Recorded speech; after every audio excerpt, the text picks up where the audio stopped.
What makes a house a home? Over 8 weeks, 21 homes bursting with style and character are competing to be crowned Home of the Year. In the series so far, the judges have travelled the country, finding extraordinary homes worthy of a place in the final. Making the tough decisions are interior design legend Hugh Wallace, architect Declan O'Donnell, and textiles and homeware designer Helen James. We are looking for homes that have a real sense of a personal stamp. I hate blandness. We should be controversial, make a statement about who we are. I think if the layout of a space doesn't work, you can really feel it. Good design is all about a house that works. Tonight, the judges will visit 3 more unique homes. Scoring them based on functionality, individuality and clever design, the home with the highest marks will earn a place in the final. But there can only be one winner. This is Home of the Year. First to Dublin. Architects John and Francesca Ryan transformed their 1930s house into a modern family home where they live with their children, Seamus and Oliver. When we bought the house, the layout was all over the place. There was offices downstairs and an apartment upstairs. The stairs to the apartment was kind of all in an odd position, so it needed a complete rethink. We really wanted an open plan living space at the back, looking onto the garden with lots of light, big windows. The extension itself is actually really, really small. We're modern architects, and in the extension of the work we did to the house, we wanted it to reflect that and to be part of the character of what we did. We liked the idea that the room at the front was more of a cosy room. We just felt the dark colour really worked in there, and it's quite nice when you walk into the house, you kind of come through from the dark and then you see from the hall door you can see the bright. We always like to have a view right through the house. This is our favourite spot. I love eating my breakfast here, looking out at the garden that we've created through the big windows. It's a great space to hang out. We really love living in this house. Yes, we do really love living in this house. The judges must now assess the home, armed only with the basic facts about the property and its owners. Wow. What a beautiful, big, bright, airy space.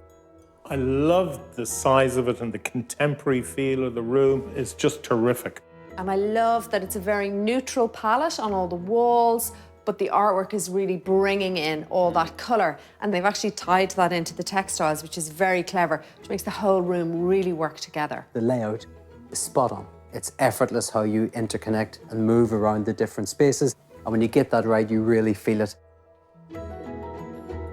And Declan, we've got your big windows. I know I have a running obsession with windows, but that's a premium investment. And you can see the benefit of when you put it in, because when you come into this space, it's just drawing the garden right into the room. Declan got his big windows, sliding door. I think he might be happy now for a few days. There's lots of reflective surfaces, highly polished countertop, and executed beautifully. I mean, these little details like the mitered corners just is that extra layer of precision. There is fine detail everywhere in this kitchen, but it's a very clinical kitchen, both how it's laid out with the island over here, everything in one plane over this side. I know I'm an architect, but I have to ask the question, is it a little bit stark? For me, it's teetering right on the edge. You know, I think the fact that this grey is a very warm grey, it has a lot of green in it, is really helping. What do you think? I love the connectivity of this space. I just love the interconnection. You have beautiful light fittings. This is about design and the eye. For me, I think I'd be afraid to put my coffee cup down. I think it's really practical and really functional, so I think it really works. And here we have the favourite spot. It's probably the brightest corner of the house, loads of sunlight all day long. And I love that they've actually gotten the artificial lighting right. It's down, it's actually below our own eye level, and that's how you light the dining room table properly. This is a great little space because they've opened it up to the hallway, so the hallway feels big and open. They've made use of it, functional little space for a study. This is a really clever little piece of design. I love the little detail that you can see right through the bookshelf into the other space. I think the bookcase works. However, when you look through, you can see that sunlight coming in. And it was a pity that the bookcase isn't at the same angle as the staircase, and this space would have been just so much brighter. The consistency of design detail in a contemporary home is critical. Everything has to work together. The floors, the furniture, the lighting, and that has to be perfect. If it's not, it's flawed. Wow. I love that this room is in complete contrast to where we've come from. I mean, they've painted the walls this dark charcoal grey and they've really gone for it. And I love that they've carried that through to the shelves and some of the furniture. I think it really works. Yes, this is a north-facing room. It's never going to get any direct sunlight, but rather than fight against it, they've just embraced it. They've painted it a dark colour. I just feel when I come into this room, it shrunk. I think that the furniture for me personally doesn't work, and I think it may well work at night. But during the daytime, this isn't somewhere where you're going to be. I think with the pop of terracotta, it really works. I really like it. I agree. I think it's a nighttime room. Actually, don't have a problem with the sofa. Notwithstanding the colour of this room, there's a design ethos and confidence which I think is just lacking in this room. But you can't disregard the colour because that really is the point of the room. My issue here is that the detail that was so important to us elsewhere in the house isn't in this room. Guys, we're going to agree to disagree. Fair enough. Let's go.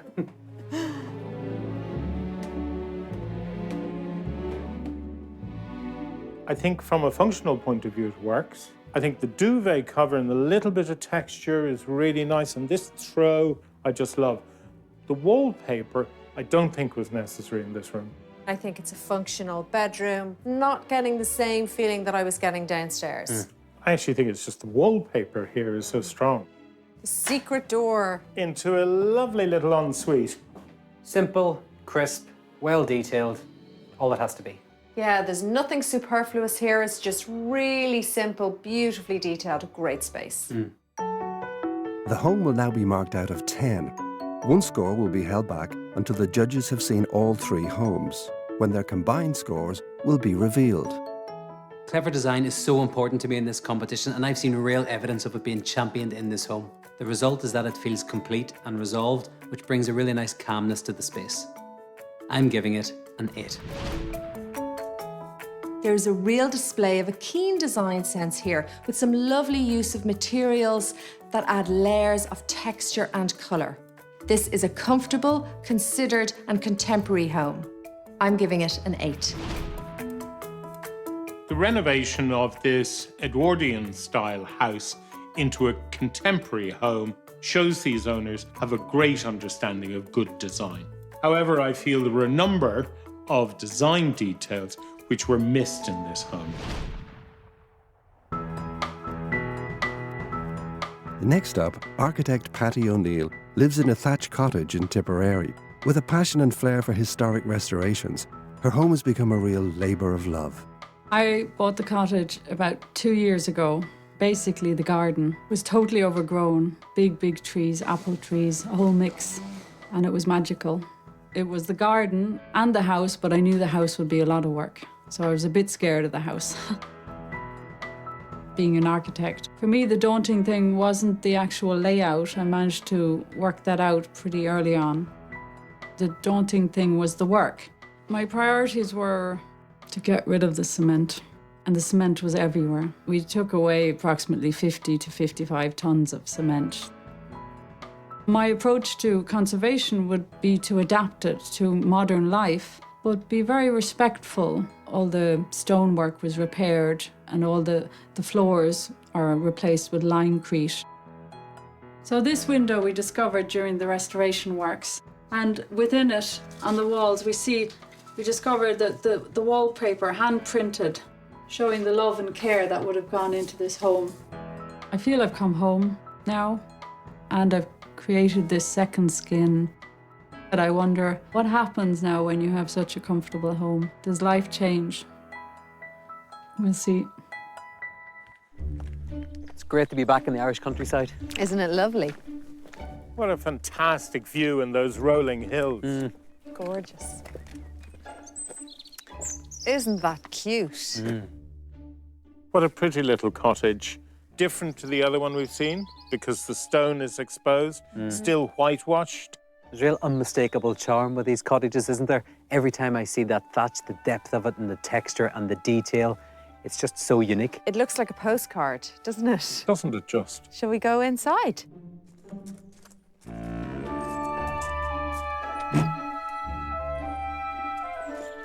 Wow, what a surprise. I wasn't expecting this. I think it feels quite modern. It almost has a Scandinavian feel to it, doesn't it? Quite simple, and the bold red, the modern paintings. I think it really works.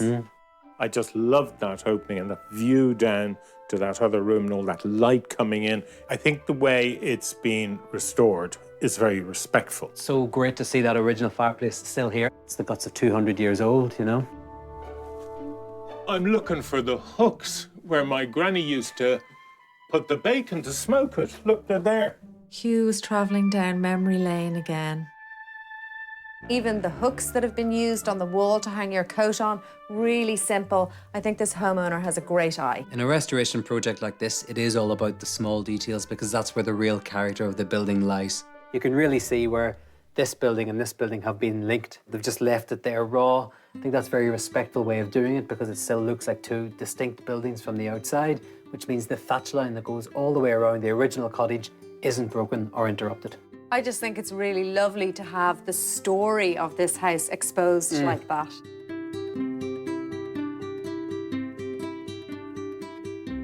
We're all smiling. Yeah. Yeah, great space. I love this big picture window. By actually inserting that huge piece of glass, you're flooding it with natural light. It feels 2-3 times the size. Really effective. You're bringing that outdoor space right in. I just love this kitchen. I love the fact that it's freestanding. There's no top cabinets, which I think works really well. Very respectful again to the space. This, I think, is actually my favourite kitchen in this competition so far. It's so bright and functional. I just love it. I'm actually shocked. Really? Yeah, because there's some elements of this kitchen I don't like. I don't like the fact there's no splashback. I think that the openness under the kitchen visually is correct, but from dirt flying under it, it's just very difficult to clean. You just get a brush under the cabinets for the buckets of dirt, and you have a little lip there on your countertop so nothing falls over. I think it's really functional. I'm not sure when the last time you had a sweeping brush in your hand, Hugh, but in terms of respecting the building that's here, I think they've hit a nice balance here of respecting what's here, but still putting in a kitchen that is actually really cool as well. Oh, here we have the favourite spot. What a lovely place to sit. Somebody passed me my needlepoint. Because of the evening sun, you get that elongated view down to the lake and the hills. It shows you how successful this big window is in the space. You know we love our secret doors. I know.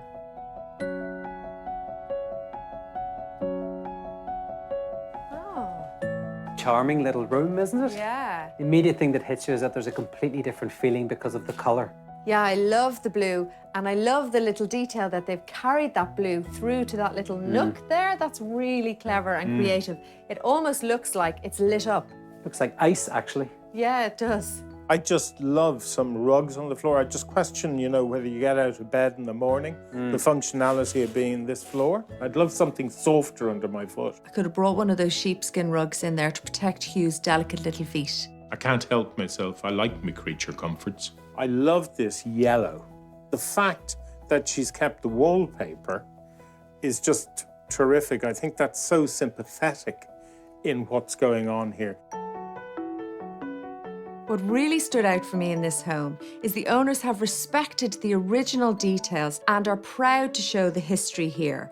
They have also managed to make it feel really modern, bringing it right up into the 21st century through their use of furniture and accessories. I'm giving it a 9.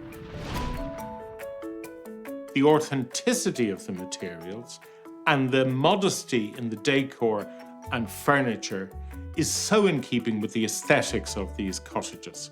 I really loved it. I give this home an 8. This house is a love story between two old buildings and how they've come together. If you live in a cottage like this, you have to understand it and respect it and allow it to lead you in the design decisions that you make. The owner here has done that, and where they have made changes, they've done so in a really sympathetic way, and that makes it a beautiful restoration. The third home is on the south coast of Dublin. Art school graduate Sarah Tompkin has created a unique, colourful family home. I live in the house with my 4 male children and my husband, and I had to have some femininity around the place. And I decided to paint the outside of the house pink, and we called it the Pink House, and the children were furious. And my husband particularly would have preferred everything to be beige, and we tend to have to wait till he goes away before we start doing things in the house. He's been nice about all of it except for the pool table. One year I painted his pool table pink and put some flowers on it. He hasn't played pool since. He never forgave me for that one, but the rest of it he's forgiven me for. I find colour very joyous, and I love to put 2 colours beside each other because then they tend to sing with each other. There is not one single bit of white anywhere in this house. That's the rule, and I try not to match things. I'm really glad that we're in this competition because I think it gives you an alternative to the kind of design-conscious, high-end, architecty white spaces that one tends to see a lot. And the whole point of this house is it's just about fun. This is our favourite spot in the house. Because we swing on the swing and then we go over the table and bang into all the chairs. We really annoy our mum Sarah. I think the kids really enjoy the house. I mean, I found them occasionally, and they'll kill me for saying this, giving their friends a tour. Robert, my friend, actually describes it as the perfect house to flake in. I come up here to escape all the boys, and I light the stove, curl up on the sofa and look out at the view. I don't think this house is going to be particularly popular with the judges because it breaks a lot of rules, and in some places it doesn't work, and who cares? I mean, I like it. It's not about a look. It's about enjoying it. What a great location down a leafy lane. The Pink House. Isn't that fun? It's a cute little bungalow. Yeah. Shall we go in?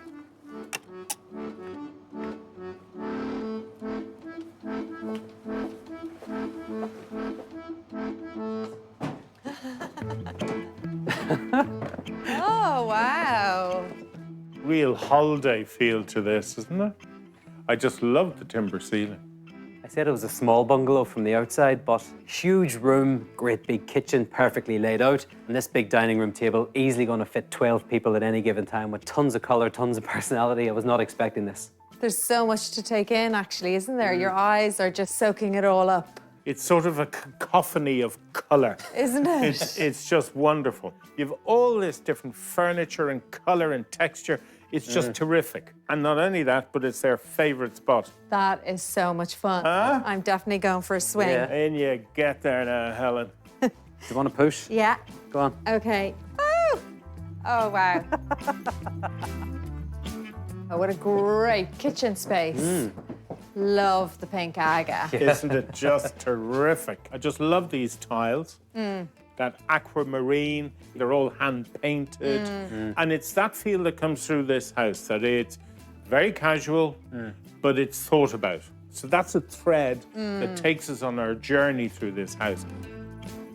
I have to say, I think the roof lights are doing a really important job in terms of lighting the kitchen, because otherwise I think the kitchen would have been actually quite a dark space.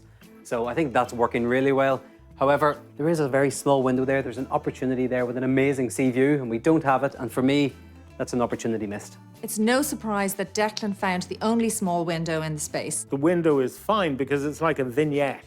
It's not everything. I can see everything from here. But it would have been nice while you were cooking to be able to look out and see that incredible view. I've loads of views of the sea, Helen, from here. And in fact, what I actually want to do when I'm cooking is I want to concentrate on the cooking. See, I'm a woman, so I can multitask and I can actually cook and take in the view at the same time. No, I'm not sure, but I think this might be a kid's room. You could be right. What a fantastic playroom, that great pool table, the boat here. Really works for the kids. And I just love the hairy light. I love that they've really taken the kids into consideration. It just really feels like a home. Give it a go. Will I take Come it? on. Come on. Go on then. Oh, it swings. Woo! All right. Oh. I don't understand why more people don't use colour in their homes. It's such an easy thing to do, and it can really change a space. It can open it up, it can lift your mood, and it can really create impact. I felt very comfortable and happy in this home because of the way they use colour. It's all just joyous, actually.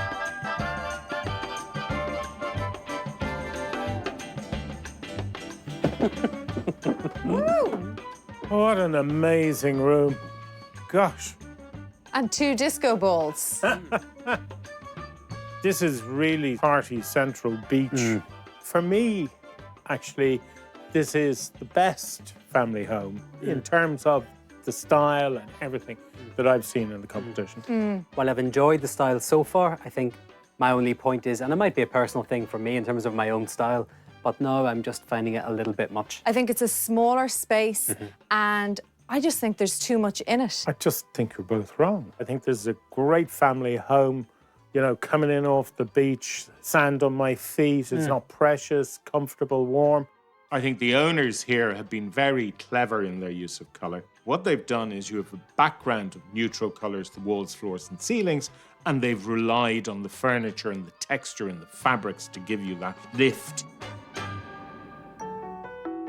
This house is all about fun and family, and that gives it a really warm and relaxed feeling throughout. But what I really loved is the fact that you can't design a home like this. Nobody can. This place has evolved and grown with the family over the years who live here, and that's what makes it so unique. I'm giving it an 8. We have what I'm looking for in the competition. Great design, creativity, great functionality, and individuality, which all come together to create a super family home. I give it a 9. There's great personality on show in this home. I really admire the homeowner's bold use of colour and pattern, which has been applied with great skill. There's a real sense of wonder and humour, but it still functions really well. This is a great family home. Now that the judges have visited all 3 homes, it's time to see which one will come out on top.